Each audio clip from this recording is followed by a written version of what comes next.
Vamos a charlar un rato con Marcos Peña. Marcos fue jefe de gabinete de Nación entre 2015 y 2019, durante la presidencia de Mauricio Macri, y acaba de publicar El arte de subir y bajar la montaña, cosas que aprendí sobre la dimensión humana del liderazgo, en Editorial Siglo XXI. ¿Cómo andás? ¿Qué tal, Jorge? Gusto verte. Mucho tiempo. Mucho tiempo. Mucho tiempo. Está muy bien el título del libro. Muchas gracias. Resume un poco la idea. Y está muy bien que hayas evitado, vos lo sabés mejor que yo, cuando un político sale de la función pública, todo el mundo saca un libro. Y en general te los mandan y no los lees. Tengo que decirte que este despierta interés, que leí varias partes, que es probable que lo termine, cosa que es un milagro. Me interesó que hicieras, contémosle a la gente, vos en un momento hiciste un podcast con 77 personas. En realidad se llama Proyecto 77, pero participaron 45 más o menos, sí. Ok. Sí, es por el año de nacimiento mío. Ah, ok. Donde, bueno, planteabas esto, el arte de subir y bajar. ¿Y qué descubriste con eso? Bueno, primero gracias por lo que decís, lo valoro un montón. Es un libro que digo que es como mi primer disco solista, ¿no? Es como con mucho corazón y descubrí primero que la mayoría de las historias son una, ¿no? O sea, no importa si hablas con artistas, deportistas, empresarios, periodistas, políticos de distintos países, porque participaban más de 14 países ya. La experiencia de atravesar una situación extrema de liderazgo, de exposición, de fama, generalmente está causado por razones similares y generalmente produce cosas similares. Y eso fue algo que me ayudó mucho en mi proceso personal también. Por eso se llama 77, porque busqué gente de mi generación, que en general, bueno, eso, y fue muy útil también personalmente, pero también para decir, pará, acá hay algo que por ahí hay que pensar un poco más, ¿no? Para tener mejores liderazgos tenemos que tomar un poco nota de lo que pasa a la persona que está en esa situación. Y por otro lado, entender que todas las personas vivimos situaciones de liderazgo, que muchas veces me pasó en el podcast, como con el libro, gente diciendo, bueno, salvando las distancias, yo me sentí identificado. Claro, porque todos tenemos situaciones de liderazgo, siendo padres o madres, en el trabajo, en la vida misma, ¿no? Y a mí me sirvió también eso de pensar que hablamos de personas en situación de liderazgo en vez de líderes, también para bajar de la montaña y del ubris, la idea de que hay unos pocos iluminados que nos lideran, que el día que encontremos los correctos nos salvaremos y que mientras, bueno, sufriremos la prueba y error. En cambio, cuando pensás que es algo más amplio, también te empodera a decir, bueno, ¿qué aporto? ¿No? ¿Qué puedo yo aportar al conjunto? Y siento que es un poco la búsqueda. Lo que me parece original del libro es que hablas de bajar también. En general, los libros que hablan de bajar le echan la culpa a otro por haber bajado. ¿Vos por qué bajaste? Creo que fue una combinación de cosas que me llevó en mayo del 19, pero le debo mucho a Luciana, mi mujer, en ese sentido, de parar, enfrentar una crisis y decir, pará, esto es lo que hago, no lo que soy. A diciembre del 2019 me voy, pase lo que pase. Y de repente, en ese proceso de bajar, darme cuenta que faltaban herramientas por todos lados. O sea, nadie te prepara para bajar, básicamente, más allá de que tomes la decisión, ¿no? Un sobrino andinista, Ramón, que es un divino, que me decía que entre los montañistas hay una frase que es hacer cumbre es llegar a tu casa. Me pareció extraordinariamente pertinente para todo esto, ¿no? Muchas veces ese trauma, porque creo que esa experiencia de estar ahí arriba equivale a trauma, y me metí a estudiar el tema, en psicólogo, psiquiatra, distinta gente. La exposición es trauma, en el fondo, ¿no? No estamos preparados como seres humanos para eso. requiere un proceso terapéutico, requiere un proceso de acompañamiento, porque si no lo que termina pasando, y en esos múltiples libros o en muchos, en política se ve, pero también se ve en otros rubros, ¿no? Que 30 años después te están diciendo, no, en mi época fue mejor, no me entendieron, fue culpa de tal. Eso es trauma no resuelto, creo, porque te quedaste ahí adherido a esa experiencia. Y lo peor, creo, de eso, para la sociedad, es que no permite capitalizar experiencia que puede ser muy valiosa para la próxima cumbre, para el que quiera subir, claro, digamos, ¿no?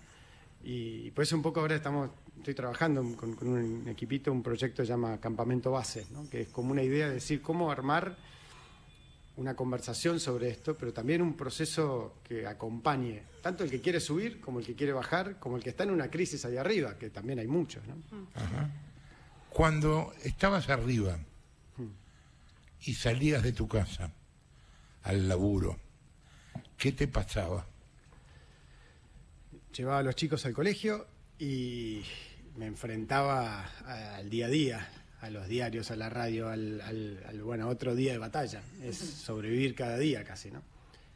Fueron dos experiencias muy distintas, ¿no? Hasta abril del 18 y después de abril del 18, cuando ocurre el primer cimbronazo económico, ¿no? Y ni hablar después de agosto del 19, cuando ocurre la PASO. Ahí fue ya situación extrema en la cumbre, ¿no? Porque ahí el desafío era sobrevivir. Ahí realmente estaba en riesgo la misión general, que era terminar el mandato, ¿no? Y lo que eso implicaba para nuestro país.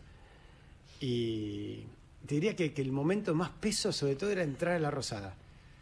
Porque entras a la Rosada, que no es un edificio sano en general, no es un lindo edificio para trabajar. Y toda la mañana pasar ahí por los bustos y saludar a los granaderos, generalmente a la mañana temprano no hay nadie, es frío, ¿viste? Si es como, bueno, vamos a remontarla otro día, y es pesado, es muy pesado. También obviamente después se sube la adrenalina y bueno, vamos que vamos, sí, y vamos a dar la pelea, pero se diría que eso sobre todo. Y estando abajo, cuando vas a tus reuniones con este grupo, ¿qué te pasa?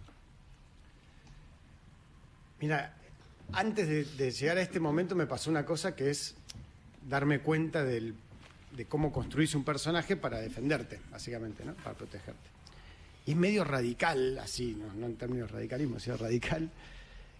El rol del jefe de gabinete es muy particular, porque tiene mucha responsabilidad, pero a diferencia del presidente, el 10 de diciembre a las 3 de la tarde, sos un ciudadano que vuelve a tu departamento, y en particular, habiéndome ido de la política, dejé el traje, con lo cual estás, como digo, en bolas, ahí en la calle, y de repente esa vulnerabilidad es súper difícil atravesarla. No porque no hubiera buena onda en la calle o indiferencia, había de todo, pero no estás preparado, digamos, de un día para el otro parece shock. Y además tenés que salir a laburar, tenés que salir a generar ingresos, tenés que salir a sanar todo lo que pasó. En eso me sanó, o me salvó, diría, no sanó, la pandemia. Porque yo venía a 140, igual a generar cosas, viajar, hacer y la pandemia me encerró. Y ahí empecé el laburo de verdad, digamos, ¿no? Y hoy en día entendí, no solo con ese proyecto, sino con otros proyectos, el valor también de que sean tus proyectos, ¿no? Y por eso digo también lo del disco solista, porque después de 20 años de trabajar en un grupo, está todo tan intercableado con otra gente que perdés mucha libertad y perdés mucho tu voz también, ¿no? ¿Te desilusionó la política o la gestión? Porque en general nadie se va, como hiciste vos. O se van por un tiempo, pero vuelven con una fundación para hacer política, o de alguna manera siguen participando en las campañas electorales, aunque no estén en candidaturas, en el detrás de escena. Y vos tomaste esa decisión de no aparecer en ningún lado y de no estar. ¿Te desilusionó? No diría desilusionó. No, para mí fue una experiencia maravillosa, de las más trascendentes que puede tener una persona. La verdad, la política y gobernar un país, al día de hoy me pone la piel de gallina el orgullo de esos momentos lindos y también los difíciles, porque sobre todo es como esa sensación, obviamente después te enfrentás a distintas opiniones, pero la tranquilidad de uno, haber dado todo, digamos, con honestidad intelectual y honestidad, a mí eso me pone orgulloso. Lo que sí siento es que por haber hecho toda esta carrera muy joven, yo arranqué de legislador a los 26 y me fui de la jefatura de gabinete a los 43. dije, bueno, pará, tengo que tomarme 10 años por lo menos para mí, porque en todo ese tiempo que por ahí la gente construye un patrimonio, una profesión, otras cosas, yo estuve metido dentro de la política, ¿no? Y siento que en ese sentido, por eso parte del aprendizaje, es que no estás bien preparado, en general, humanamente, para esas situaciones. No hay una estructura de formación, mucho menos de acompañamiento para las personas en liderazgo. No hay. No digo con esto de la cosa de ahí, porque entonces, ¿por qué se metieron? No, creo que estamos preparados relativamente, obviamente para la tarea, pero digo, humanamente, creo que la formación universitaria, la carrera, no alcanza para muchas de estas cosas, ¿no? Esa es mi sensación. Y hoy siento por eso las ganas también de acompañar y dar estas discusiones, decir, che, primero tengamos un poco de compasión. Me ha pasado en los últimos días, desde que salí el libro, ex colegas más abajo, por ahí, pero diciendo, yo tuve ataque de pánico, estoy en una depresión de la que no salgo, yo tengo estrés postraumático, no me acuerdo nada de lo que pasó ese último año, o en la ciudad, en la pandemia, o otros ejemplos. Es decir, y también de otras fuerzas políticas. Me escriben diciendo, yo no sabía que tenía trastorno bipolar y ahora lo pudiendo tratar. O sea, situaciones de decir, pará, y me pasó en otros países, además. Empecé a dar esta charla en otros países y te empiezan a levantar la mano diciendo, necesitamos ayuda, ¿no? Te escuchaba hablar de bueno, qué generar respecto de la plata y tal, ¿no? ¿Vos tenés guita? Yo he generado ingresos laburando, pero no, terminé la función pública, como dice mi declaración jurada. Pero no venís de una familia ahí. No, eso es parte de la confusión. Sí, mi bisabuelo tenía Peña Brown, dice. Claro, los Brown, mi bisabuelo tenía mucha plata, pero yo soy el quinto, del octavo, del sexto hijo, y encima mi abuelo era científico y se murió joven. Eduardo Brown Menéndez, un gran científico que se murió trágicamente en un avión. Con lo cual siempre me río cuando dicen, sos el dueño de la Anónima. Le digo a algunos primos lejanos, che, manden algo, ¿viste? Un bife. Pero no, mi familia no es una familia de plata. Mi vieja es catequista, o sea, nada que ver, ¿viste? La verdad. Está. Sí. Hay un libro de Jorge Asís que no es tan conocido. Para mí es uno de sus mejores libros, que se llama Cuadernos del Acostado, que él lo escribe después que termina el gobierno de Menem y relata su propia historia de un tipo que sale del gobierno y qué le pasa al acostado. Entonces deja recibir correos, no lo llaman más, no lo invitan más a ningún lugar. Es como que el tipo queda ahí, congelado. ¿A vos te pasó eso en un momento? Te diría que en una parte sí, en una parte no. En una parte no fue la de la política. Con la política, sobre todo el primer año, hablé mucho. Tenía muchos espacios de diálogo, con mucha gente. En parte por la inercia de ese rol de coordinación que tenía de Juntos por el Cambio, ¿no? Entonces, naturalmente se daba eso. Y aparte promoví muchas charlas que necesitaba tener para entender un poco más la experiencia. Lo que sí, hubo una pared de hierro con el mundo empresarial, por ejemplo. Los mismos tipos que te decían, qué bien, che, qué honesto, ¿cómo laburaste? Decís, bueno, mirá, tengo que laburar. Pero entendé, no quiero que se enoje el gobierno. Eso, pero un montón. Universidades, empresarios.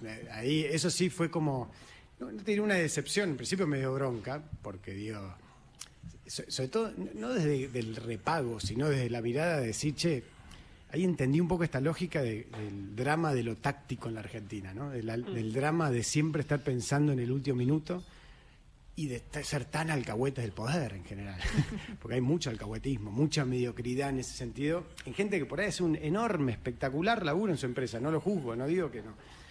Pero siento que hay un espacio en muchos ámbitos para una actitud un poquitito más inteligente con los recursos humanos en general, ¿no? Pensaba, ¿qué extrañas al revés, digamos? Y hay algo de ese proceso de salida que, o sea, siempre uno algo resigna, ¿no? O sea, está bien todo lo malo, lo negativo, lo cargado que te sacaste de encima y lo traumático de ese proceso, pero me imagino que alguna cosa buena habría que por ahí extrañas. Un montón de cosas, pero lo que traté de hacer estos 4 años es muchas de las cosas que sí me gustaban, canalizarlas de otro lugar, recorrer el país, por ejemplo. Trabajar todo el tema de naturaleza y turismo es un tema que siempre me apasionó. Y recorrer el país así también me permitió entender cómo en muchos lugares los problemas están para resolver por el sector privado más que por el Estado. Y eso fue súper interesante también, ver muchos lugares donde lo que está faltando es un inversor. Obviamente la discusión válida de los impuestos, las cargas laborales, los juicios, eso no lo discuto. Pero hay buenas oportunidades, aún con estas condiciones. Lo que falta es gente que recorra el país a veces. Yo siento que nada, bueno, me estoy yendo a otro lado. Pero todo lo que es más lindo de poder impactar en una comunidad, articular gente, hacer... Yo creo que eso no es patrimonio exclusivo de la política partidaria, y eso lo entendí con el tiempo, ¿no? Pero ¿extrañas eso? Sí. No es que lo extraño, digo, me encantó eso, amo eso, y ni hablar a nivel gobierno local, o sea, eso fue una experiencia extraordinaria. No es un problema de rechazo, y no quiero dar esa sensación también de como, soy una víctima del proceso y me tiene que dar pena, fue una gran experiencia con un montón de cosas valiosas y se las recomiendo a un montón de gente. Lo único que digo es guarda con hacerlo muy solo, guarda con hacerlo sin preparación, guarda con subestimar la montaña, que siento que un poco eso hicimos a veces, o yo siento personalmente que a veces estaba en la alta montaña con una camperita de lluvia. Eso no es buena idea. Te quería preguntar, porque yo había escuché algunos de los podcasts, me interesó mucho escuchar por el personaje en sí, el de Rodrigo Sarazaga, que es sacerdote jesuita, y lo veo en el libro, que la verdad es que nunca vi un político, bueno, en este caso ex jefe de gabinete, pidiendo esto. Decime si interpreto mal. Le pedís, contame todo lo malo que viste en mí, básicamente. Estoy haciendo un resumen. En este caso no es Rodrigo Sí. participó del podcast. El capítulo habla de eso, lo hice con 50 colaboradores, no familiares, ponés, está amigos. bien, porque Solo para pero que no se ponés entienda. la respuesta. Sí, porque me parece pertinente. Y es tremendo lo que te pone. Distante, muchas veces impenetrable y frío. Creo que siempre te costó hablar de tus sentimientos. Bueno, siempre me llamó la atención el control de las emociones, etcétera. Por eso una lista larguísima de cosas malas que te dijeron. ¿Por qué lo hiciste? Bueno, vos pedís esto y no publicás deliberadamente, entiendo las buenas. ¿Por qué lo hiciste y qué? Porque ahora estamos viviendo todo lo contrario en la figura de Milei. Alguien que es completamente emocional, que muestra su enojo, su alegría, su ira, lo que fuera, y que apela a un liderazgo completamente distinto. Yo siento que ponerlo era un acto de honestidad, primero ante la idea de que no necesariamente son cosas malas, son cosas humanas que nos pasan a todos en distintos momentos. O sea, como poder, creo que estamos en una época, post-pandemia además, que está pasando cada vez más la necesidad de no caretearla, digamos, esta idea de que sos perfecto, porque creo que no sirve, ¿no? Y sí creo, y eso para mí es la principal conclusión del libro, y fue un retema para mí precisarlo, y aprendí un montón de gente que me ayudó a eso, el valor de la conexión como valor central, el poder conservar la conexión con uno mismo y con los demás. Y cómo yo lo que transmitía era, yo sentía que de adentro de ese caparazón yo no era eso, digamos, no es que yo era frío, yo estaba en un contexto frío porque estaba tratando de sobrevivir. Y Gonzalo Blum, el que cumplió un rol similar al mío con Piñera, lo cuenta en el podcast y lo cuenta muy duro, pues él le tocó también ser ministro de Interior en los momentos de las revueltas. Y él decía, y él usaba esa metáfora del andinismo, te tenés que ir poniendo camperas y guantes y gorros y cosas porque estás en una tormenta de hielo a 7.000 metros de altura, si no te morís. Eso es lo que siente tu cerebro y lo que siente tu cuerpo, ¿no?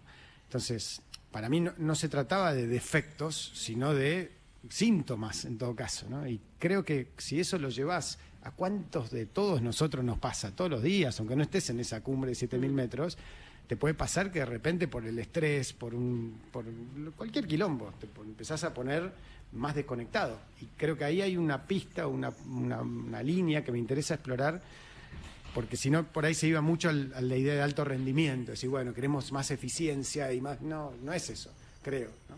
Así que nada, yo me sentí muy cómodo transmitiendo eso. Y por ahí también un acto de reparación de una imagen que se fue construyendo que yo no la sentía muy propia, ¿no? ¿Qué es el poder? Uf, qué tema. Yo creo que el poder, a diferencia de la influencia, es escaso en general, ¿no? Es centralmente recursos que varios están compitiendo por tener, sea materiales, sea económicos, sea de poder de un cargo, sea lo que sea, en general es un lugar de conflicto, ¿no? Y por eso me fascina tanto la influencia, porque es todo lo contrario a eso, ¿no? La posibilidad de transformar desde la no escasez, sino desde el impacto sobre otras personas, ¿no?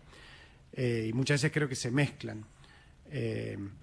Y como todo instrumento tiene cosas, puede ser usado para bien y para mal, ¿no? También el poder transformar, el poder ver algo que no estaba, que ahora está y que impacta sobre la vida de otras personas, de vuelta creo que es una de las cosas más altas que puede aspirar una persona. Ese agradecimiento, esa conexión con una persona que le impactaste en algo.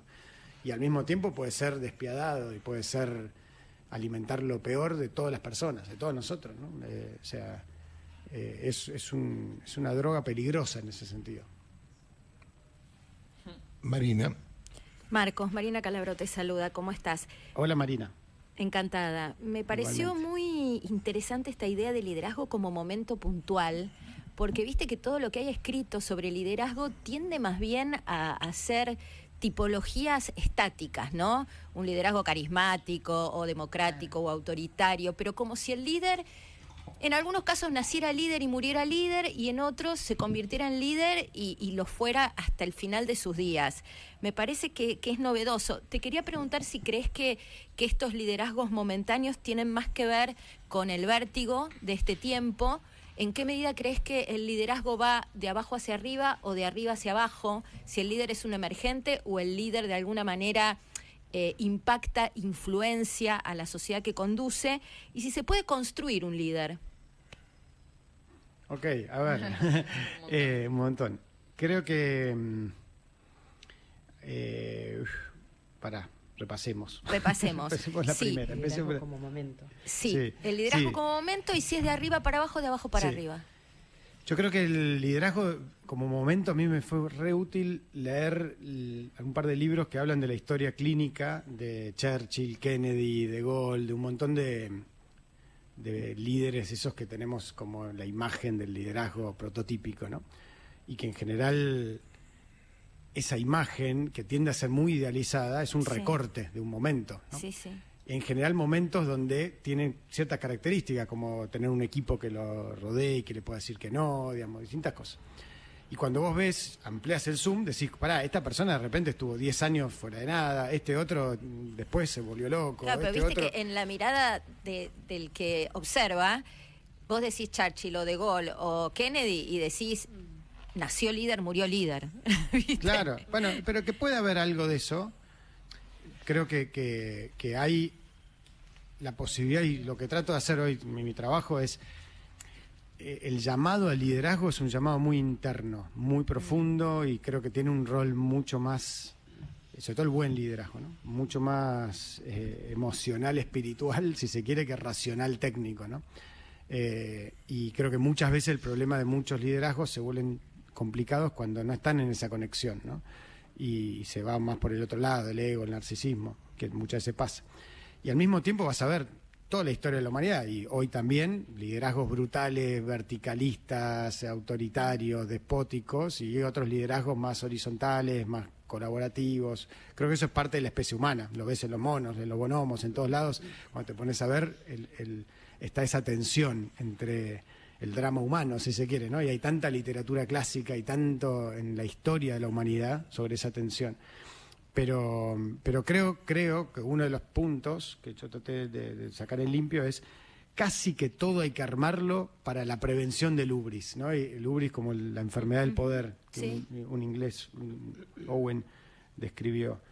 porque todos, 100% de los humanos, tenemos el riesgo, que estando en esa situación de poder, el poder se vuelva un problema, ¿no? Entonces, para eso el trabajo en equipo, para eso el trabajo personal, para eso el tema de entender la perspectiva de que tu aporte va a ser limitado en tiempo y espacio, que hay una bajada, que tenés que pensar que va a haber una bajada, que después puede haber otras subidas, pero que no es lineal, y que no sos Dios, hermano, básicamente. O sea, creo que alguien, ya desde vuelta, desde Julio César, ¿no? Estaba esa función de alguien que le diga al que está ahí arriba, no te la creas. Macri es líder hoy, Mauricio, ¿no?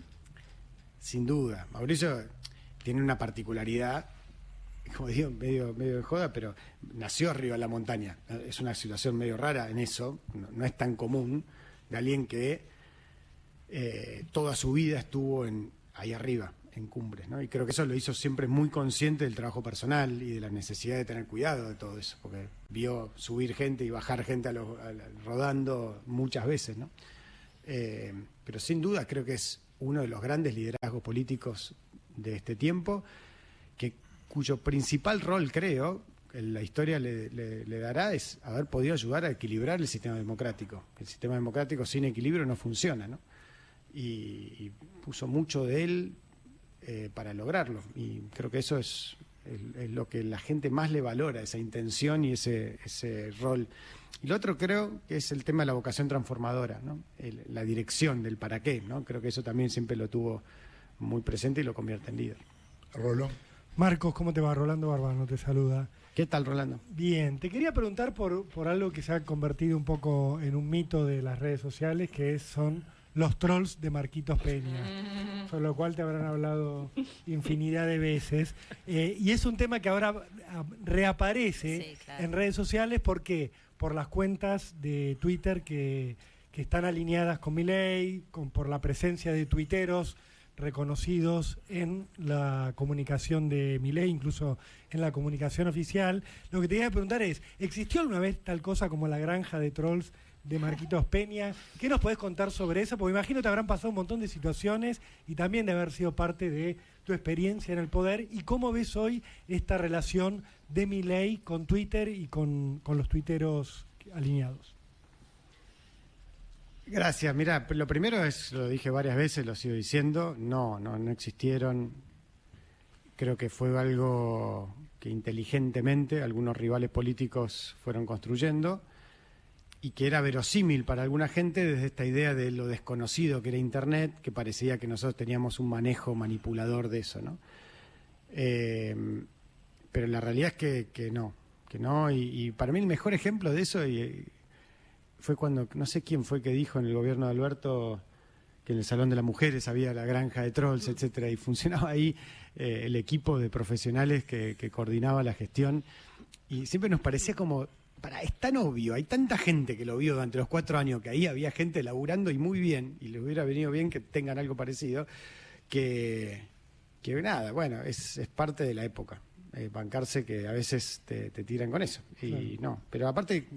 Sí, eso, ni siquiera creo, a veces creo que hasta está un poco sobreestimado el tema de la utilidad. Hay un mega negocio de eso y muchas veces me han llamado incluso gente diciendo de otros países, che, vos que manejás todo eso. Digo, no lo manejo, pero además no lo recomiendo, te vas a tirar la plata. O sea, eso es básicamente una industria que no tiene mucho sentido. ¿Por qué es tirar la plata? ¿Qué me diste vos? Primero porque... Hay un reflejo de la era vertical de la comunicación y del poder, de que todo hecho es un hecho manipulado por alguien, ¿no? Y que subestima un poco este cambio de época en la que estamos, en la que, gracias al celular inteligente, la gente tiene una voz. Y creo que siempre es mejor tratar de pensar que si hay algún ruido o alguna conversación que está ocurriendo, que hay un porcentaje relevante de gente que lo está haciendo genuinamente. Porque lo hay. Y si automáticamente decís, no, todo eso es un ataque diseñado por alguien, por ahí dejas de escuchar algo que es relevante. Y enojás a un montón de gente, ¿no? Un montón de gente, tuiteros y gente que fue muy importante, tanto para que lleguemos como para después. No tanto por los tweets, sino porque eran gente que se comprometió a participar. ¿no? Y me mandaba, yo soy el troll de Peña, yo soy troll de Peña. O sea, lo tomaron como una bandera de guerra para un montón de gente, porque era, mirá, el poder no nos entiende, ¿no? Y creo que eso... después viene el que te vende el producto y te dice, no, yo te hago un trending topic. Eso no cambia nada. Al final del día no cambia nada. Sí creo que es un problema que hay que laburar, y es un tema que trabajo en el libro, la idea de nutrición digital.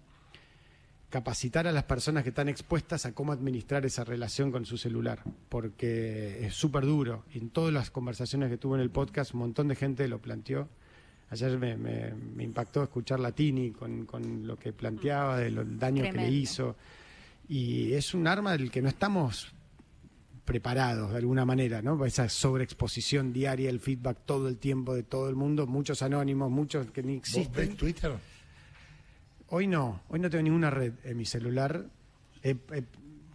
Recaigo de rato y lo borro, o sea, trato de no, yo siento que no.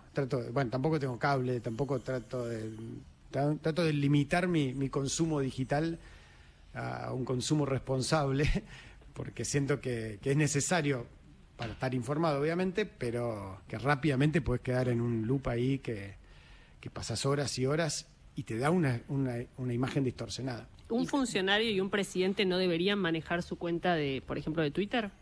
Hoy te diría que 100% que no.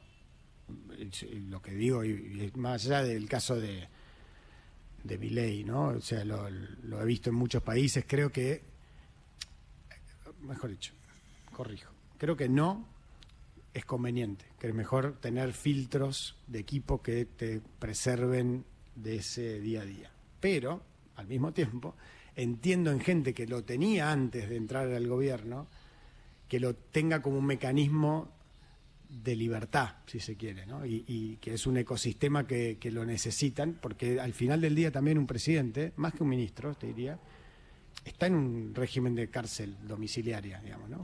En nuestro caso, pero en todos los casos pasa lo mismo. Vos vivís rodeado de gente con escopetas, ¿no? Eso es Olivos, lugar divino, árboles, todo, pero estás rodeado de gente con escopetas. Psicológicamente vos no tenés cero margen de libertad de nada. Entonces a veces el celular puede ser un espacio de libertad, y lo entiendo desde ese lugar, pero creo que de todos los consumos digitales es como comer todos los días hamburguesa. Digo, hay un momento que por ahí no te haga bien. Rolo, igual te preguntaba sobre cómo veías esa dinámica de los seguidores o los trolls de La Libertad Avanza en redes sociales. Yo creo que hay que pensarlo y analizarlo desde lo orgánico, más allá de cualquier otra cosa. Y lo orgánico siendo que hay gente que cree eso y que acompaña y que es el grueso. Bueno, no puedes inventar un movimiento que lleve a la realidad, a votos y más. Para mí no hay ningún lugar del mundo que lo pueda inventar, que lo haya mostrado inventar. Entonces, después, bueno, nada, ellos mismos han dicho que tienen cosas, pero en todo caso son como, me parece, amplificadores o justamente intenciones de restringir, o no sé restringir, de condicionar el debate político, pero creo que expresó algo que existía, no es algo artificial. Marina. ¿Cómo ves el liderazgo del presidente Milei? ¿Cómo lo definirías y qué riesgos en su quinta esencia afronta? Creo que la palabra que me sale es autenticidad, ¿no? O sea, me parece que te guste o no te guste, es bastante consistente en lo que decía antes y lo que dice ahora, y la gente lo votó, ¿no? Es una primera definición, que la autenticidad, cuando hablábamos antes, ¿no? También del tema de cómo ciertos liderazgos hoy logran esa autenticidad, aún escandalizando, enojando, generando distintas cosas. Creo que eso habla de que los otros no lo logran, ¿no? O sea, que hay una condición a veces en la política profesional que se ha vuelto fría y desconectada. Entonces, por eso creo que no son necesariamente fenómenos solo de demanda, sino también de oferta, ¿no? La gente hoy, creo, en muchos países lo veo, exige ante todo autenticidad y consistencia, creo, para vincularse. Y si no, bueno, lo expresarán de otras maneras. Y yo siento que el riesgo es un poco lo que transmito en el libro, ¿no? El riesgo a veces es lo que yo siento después de la experiencia de haber estado ahí 4 años, es el riesgo a la soledad, el riesgo a a no tener los mecanismos previstos para cómo dejarte ayudar, ¿no? Creo que eso es súper difícil y pasó en todos los gobiernos que vi, en todos los países de la región, en otros lados.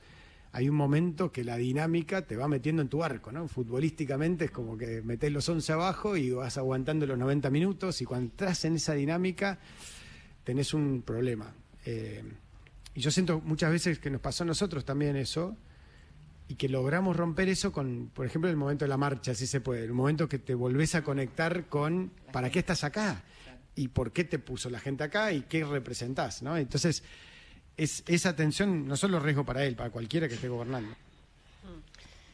Un político tiene que andar por la calle. Ilia iba caminando de Avenida Mayo a la Casa de Gobierno. Es cierto que era otra época, pero no pasaba nada y el tipo capaz podía hablar con alguno que pasara.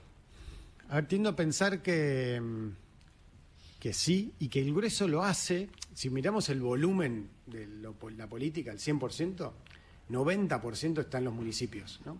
Bueno, el claro. intendente, y por qué lo ves en toda la región, el intendente tiene alto nivel de apoyo. Uno, por la cercanía, y dos, por que las herramientas que tiene están alineadas con la expectativa, ¿no? Ahora, llegás a la presidencia, y a mí me pasó y lo cuento en el libro, ¿no? Hay un momento, y en esto es distinto los ministros que el presidente o el jefe de gabinete, los que están en la Rosada, que decís, bueno, no quiero custodia, no quiero nada, quiero seguir haciendo mi vida. Y me acuerdo con Patricia, lo charlamos, decía, mirá, flaco, sos jefe de gabinete, no sos Marcos haciendo lo que querés. Y hay un protocolo, podemos negociar el protocolo mínimamente, bueno, logramos que yo fuera a mi auto y atrás venía la custodia, no sé, reducir la custodia.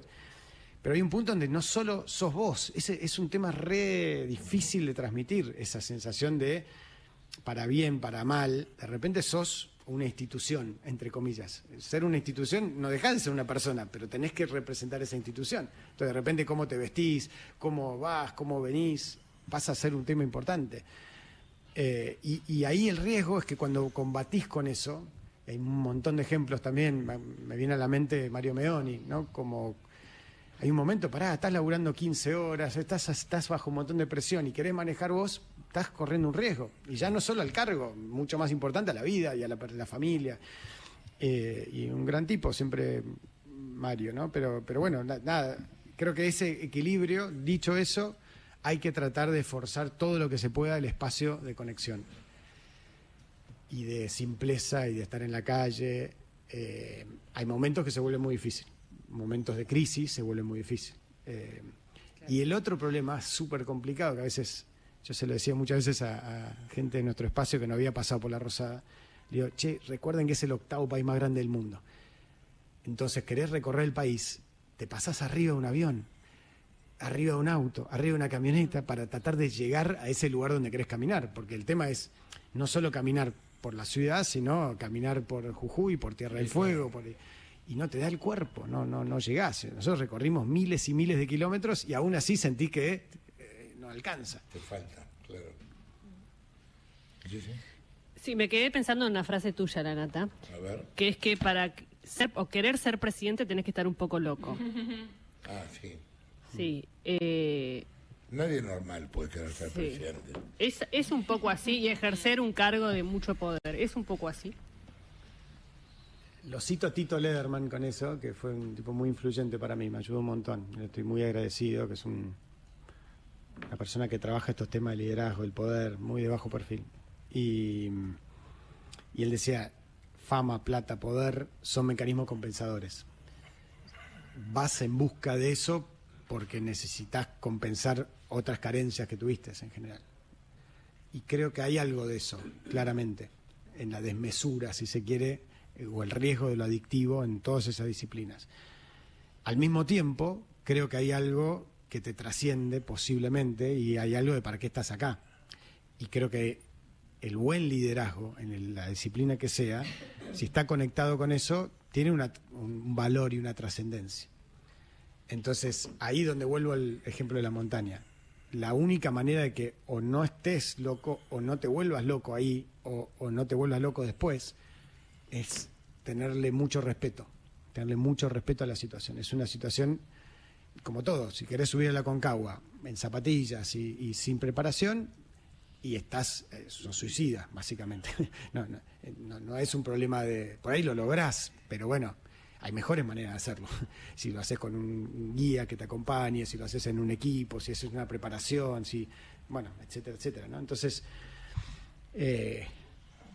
también te diría que hoy, después de estudiar mucho el tema, creo que vamos a ver en nuestras vidas una crisis de la idea del presidente.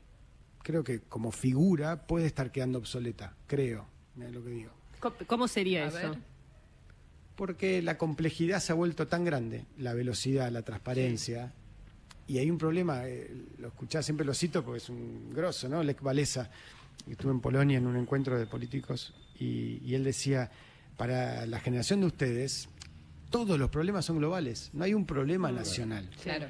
Entonces, o son locales o son globales. Nacionales, cada vez va a ser más difícil resolver cambio climático. Yo estuve en las cumbres de la COP de Copenhague o de otras y demás. Decís, lo mirás y decís, acá no hay chance que salga algo bien. ¿Cómo vas a hacer 5.000 personas de 700 países tratando de ponerse? Es imposible. Tenemos un problema y ese es un problema, creo, Harari siempre lo dice, ¿no? Esto que hay, las dos formas de ayudar hoy en día, si querés colaborar, es trabajarte personalmente y pensar globalmente, ¿no? Y creo que hay algo de eso. Entonces el presidente fue una idea, como muchas otras, la idea de que una persona lidere. No sé si no hay que pensar en algo más grupal, por ejemplo. No sé. Pero vos mismo estás diciendo que ese megagrupo también te deja paralizado. Bueno, por eso está el problema. Porque la verdad es que es cierto que tenemos un mundo mucho más global, tenemos instituciones globales con reglas globales que finalmente no funcionan para nada, ¿no? Discutimos acá todo el tiempo. La Nata dice que las empresas son más grandes que los países.